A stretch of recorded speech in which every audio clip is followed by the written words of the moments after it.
Hello YouTube. Hey guys, just wanting to show off some of my recent pickups. I'm new to the hobby. I was big into the hobby when I was a child, going into my preteen years. As all that changed in life, so did the sport. It was definitely during the junk wax era, so it was really difficult to stay with the sport, or stay with the hobby, sorry. But I wanted to go through some of my cards, my pickups. I've watched a lot of videos, getting a lot of great information from people. Wanted to see if I could add to it, and just kind of explain some of my collection and some of the cards I've picked up in just the last month. I just started again at the beginning of July. I've made quite a few purchases since then. And I'll go through some things. If you guys have any information you want to add to anything I'm putting on here, feel free to leave in the comments. If you have any questions on anything, leave me a comment and I will try to answer as quick as possible. But let's get to it. First, I'll start with some of the cards I recently picked up that are in the raw form, or just cards that were really nostalgic to me that I always wanted, never had when I was younger, and decided I wanted to pick them up now. So as you can see here, starting the video, I have the 89 Upper Deck Ken Griffey Jr. As a kid, always wanted this card, could not get my hands on this card. It was way out of my price range. Grew up, didn't have much money, so basically what I could hit in packs is what I had. Outside of that, buying cards individually was very, very difficult to come by. Now a little better position in life, able to pick up some of these cards for fun. So that's the 89 Griffey. The next pickup I have is the Derek Jeter Topps rookie card. This was another one that I really always wanted. As I was kind of exiting the sport, he was coming in. I don't want to say sport, exiting the hobby. He was coming in, he was big. At the time, hated the Yankees, still kind of do. But Derek Jeter is definitely deserves a spot in the collection. So I have two cards that I actually picked up by him. I have this Fleer rookie as well that I picked up, and I got these at the trade show, very cheap. Picked them up in the raw, they're in great condition. So I was pretty happy with that. Might get these graded later. Next one is a card that was one that we would always snicker to as we were younger to each other, hoping our parents wouldn't hear us talk. And it's the 87 Fleer Bill Ripken FF Error card. Now have this in my collection, have it on display. It's just a funny card. My daughter thinks it's pretty funny when she sees the error on it, and we definitely don't allow that kind of language in the house, but she definitely sees the humor in it. Next is a 2007 Ryne Sandberg card that was for a press event. I just purchased this card, got it for cheap, just thought it was really cool. Ryne Sandberg's my all-time favorite baseball player, as you'll see as I go through my collection. And I just thought this card was really cool. It's one of those cards that never was. You know, he was drafted to the Phillies, but ended up being traded directly to the Cubs. So seeing this card being a 1 of 25, I just thought it was a really cool card. And then on the back it has like a little makeup on it. And it's obviously a promo card from Topps. And it's part of the E-Topps cards.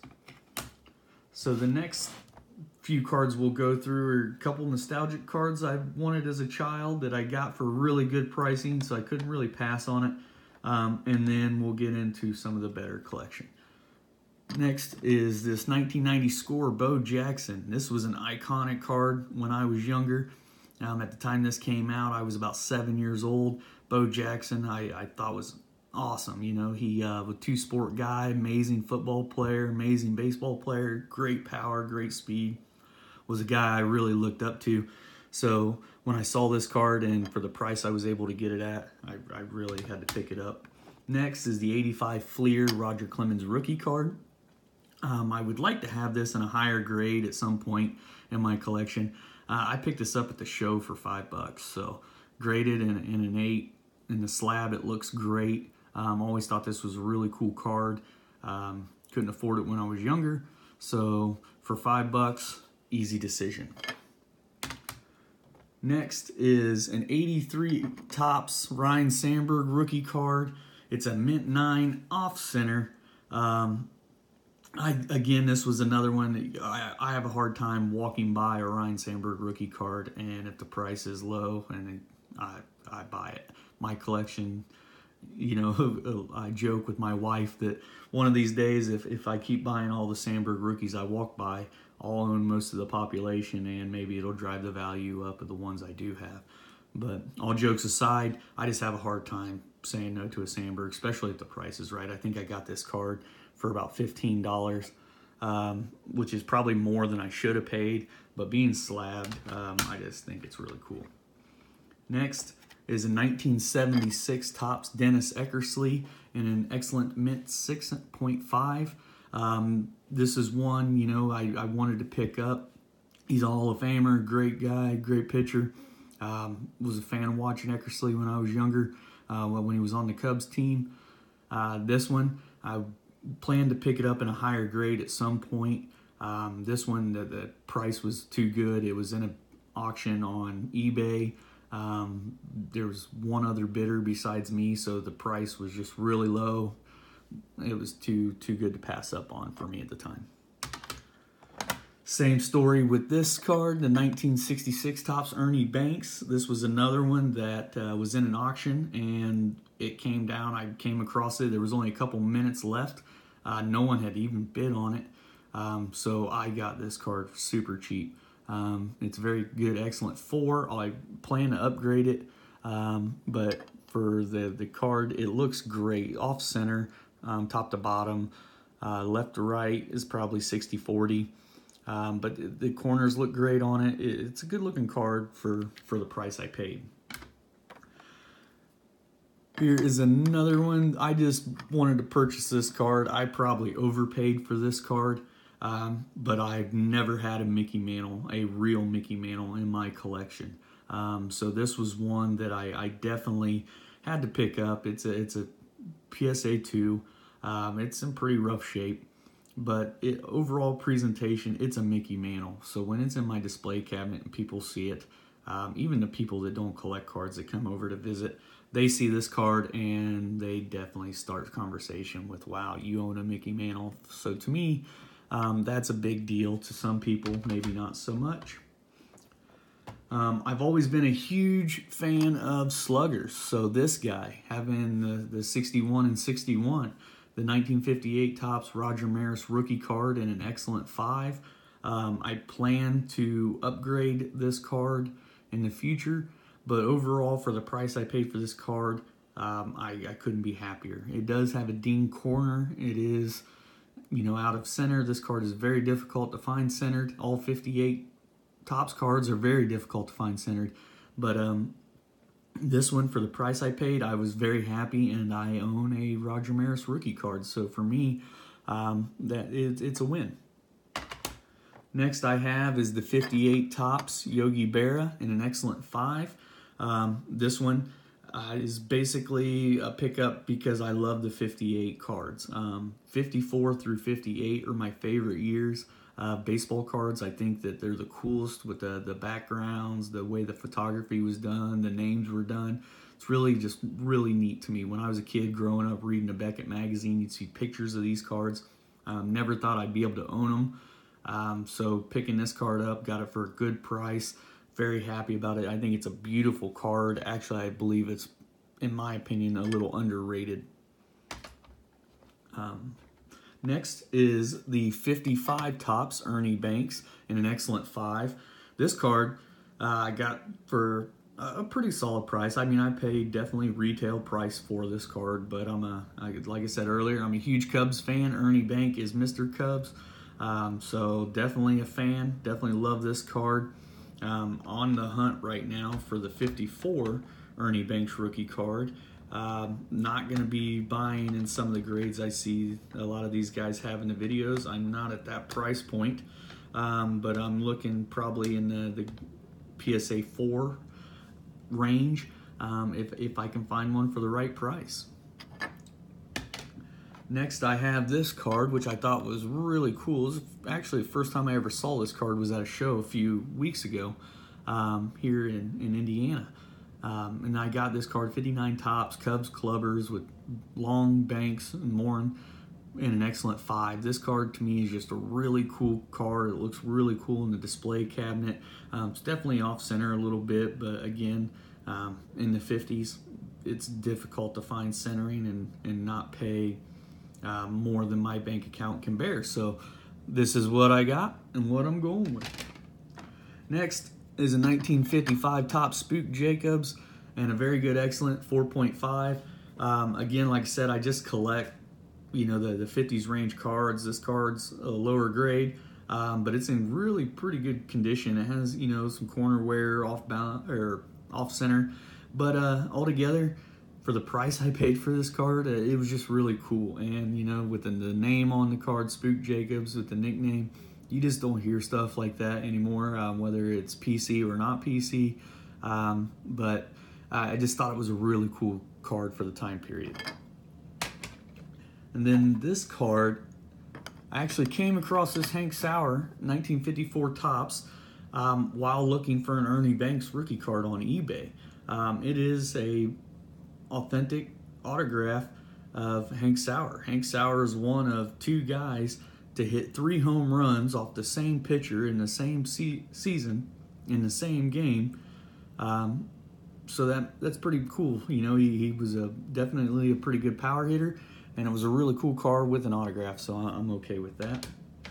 So now from there, it's going to be all Cubs all day. So 2016 Topps Heritage PSA Gem Mint 10, Kyle Schwarber, Carl Edwards Jr. rookie card. Picked this card up for my Cubs display cabinet. It was a really nice card, really happy with it, good price. Always on the hunt for Cubs cards.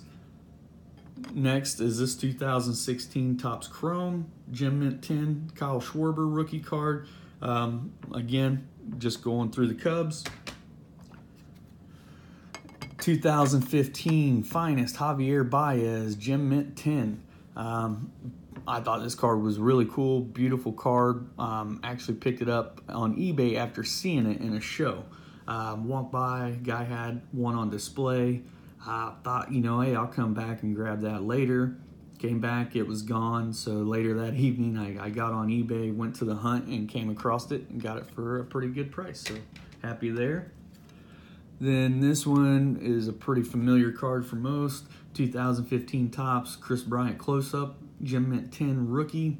To me, this is probably the most iconic Kris Bryant rookie card. I think this kid is going to be a heck of a player in the future. Has started a little rough this year, but he's picking it up. Huge fan. Next is another Kris Bryant, 2015 Bowman's Best Kris Bryant Gem Mint 10. This card I just thought was a beautiful card. Really wasn't in the hunt for a Kris Bryant rookie card when I came across this one, but like I said, I just started back in the hobby about a month ago, and when I came across this one and saw it, I just knew it would look great in a display cabinet. Next is a 2013 Topps Heritage Anthony Rizzo Gem Mint 10. It's the All-Star Rookie, I believe, official second year cup card. Really big fan of Anthony Rizzo right now. As of the current Cubs team, he's my favorite player. His batting stance cracks me up, and I can't stop my little childish giggling when I see it when I'm watching games, and my wife and daughter think it's hilarious. Next is a 2011 Topps Update Anthony Rizzo Gem Mint 10. Had to have as many rookie cards of this guy as I can pick up. Just starting this month, I've got 3 graded and probably 10 raw that I've picked up. After this, there's only a couple more graded I would like to have. Speaking of one, I have this 2010 Bowman Prospects Anthony Rizzo Gem Mint 10. One that I plan to pick up is the Chrome and then the autograph after that. I think this card's a really cool card. Not a huge fan of his rookies being in Boston and San Diego, but you know what? I'm okay with that. I'll deal with it. Next is a 2002 Victory Mark Prior Gem Mint 10. This guy at kind of the end of my collecting. You know, I was in college, would watch the Cubs. This guy was a tough pitcher. Really liked watching Prior pitch, so I was a huge fan. Card's not a huge value card. And a funny thing about this card is I actually accidentally bought two of these. I bought one, had it on my list to pick up, didn't mark it off, and about 3 days ago just accidentally bought another one. So I have two Mark Prior, exact same card, rookie card, graded 10. But it's fine. This is a 1990 Topps Sammy Sosa and a mint 9. To me, this was just kind of an iconic card. I wanted Sammy Sosa rookie card. I like the leaf a lot, but as a kid, I had several of these Topps Sammy Sosa rookie cards. None of mine were really gradable because as kids, you know, you lay them down, you throw them, you trade, you're pulling them out, showing everybody you can. Next is this 1988 Don Russ, Mark Grace rated rookie. Mark Grace is one that I'm trying to pick up more of his rookie cards right now. This one jumped out and I pulled the trigger on it because the price was right, has an authentic autograph. So was definitely very happy with picking up this card. It looks great in a display case, gets a lot of comments. Another guy here, 1987 Don Russ Rafael Palmeiro, rated rookie, mint 10, or mint 9, I'm sorry. He was a guy I liked to watch when I was younger. He was a great player, very tough.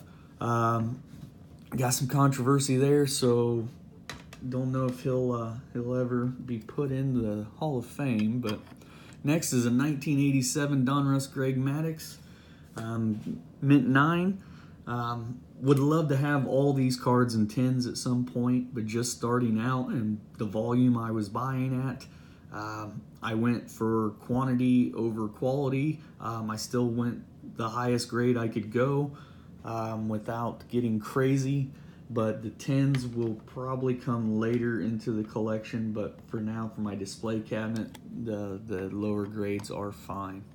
Then this 1985 Topps Sean Dunston. I actually have about 15 of these cards raw. None of them are probably over a 6 or a 7 gradable, so I went to the hunt on eBay, and this is the only one I could find.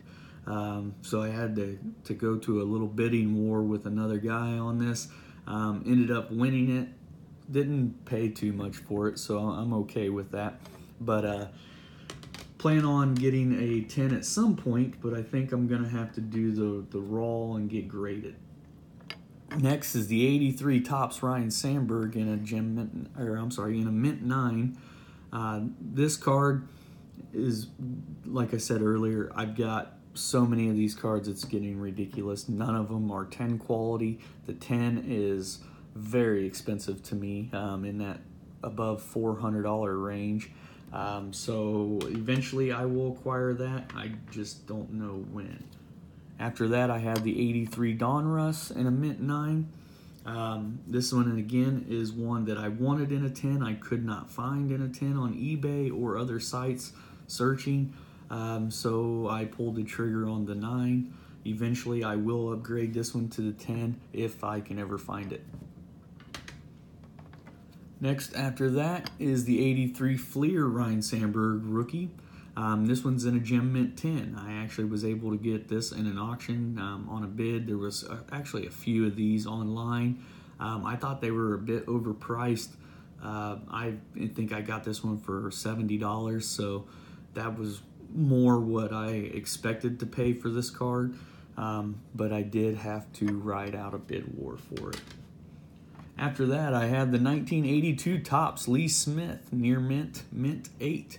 Lee Smith, Hall of Famer, guy grew up watching playing. He was a very good baseball player all the way around.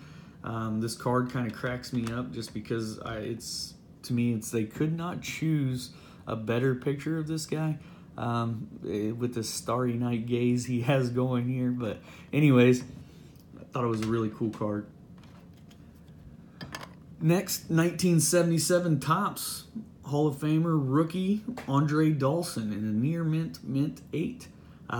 This is another one that I would love to have in a 9 or 10, but the price range of this card really escalates in those grades.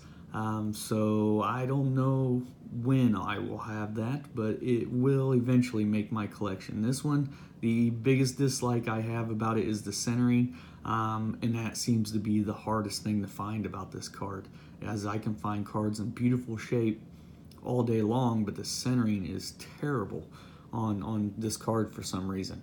If you guys know more about that, or if the whole set seems to be like that, please comment, let me know. After that, I have the 1970 Topps Cubs rookie, the Bob and Cosman. I actually bought this card very inexpensively in a near mint 7. Just picked it up to have it.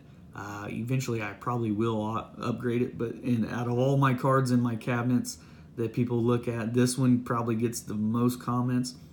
People can't get past the Randy Bob. To me, that's kind of funny, but it definitely is a conversation starter.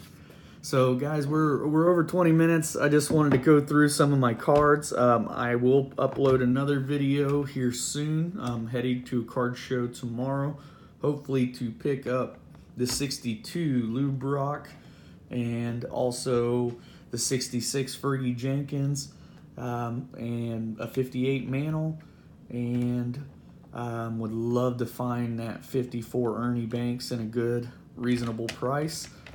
If I do, I will definitely be uploading a video soon with my card show pickups. And also, when I did submit several cards, 9 cards to PSA for the first time through my local shop. It's been a learning experience doing with the PSA. When I was a kid, everything was raw. Now PSA is kind of the way to go. The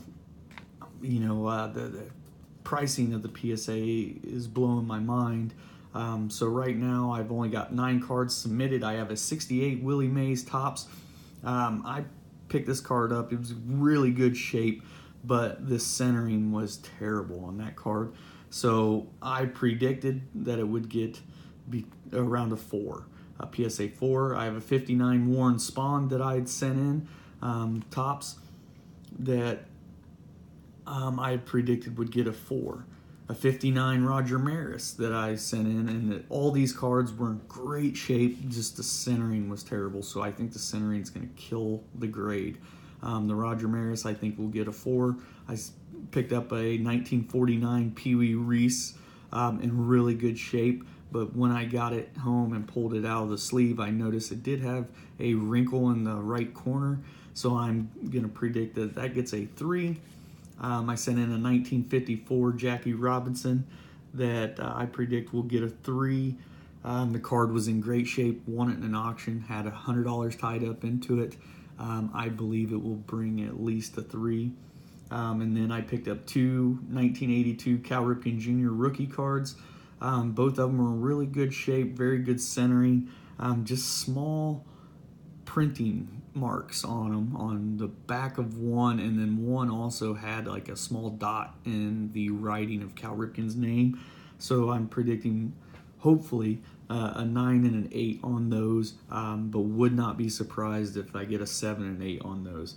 And then a 1955 Ted Williams that I picked up. It was in very rough shape. It was a card the seller had since he was a child, but the picture quality on it was great. So I picked it up for cheap, sent it in. I think it's going to come back around a 2. For me, that's fine for the price I paid, and just to have the 55 Ted Williams in my collection until I can upgrade later.